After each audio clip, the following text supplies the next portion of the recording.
Unreal Engine does not support many languages. It is very easy to switch them in the menu in the engine editor. You can change the language only inside the editor. You cannot change the language in the project browser. Open the project browser and open either your old project or create a new one. For example, I will create a new project and show you how to change the language in it. Select the desired template and click Create.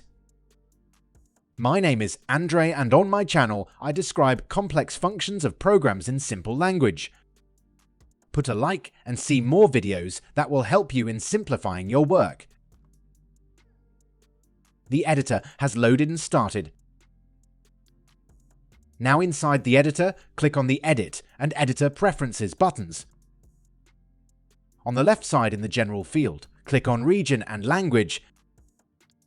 Here you can select Chinese, English, Korean or Japanese.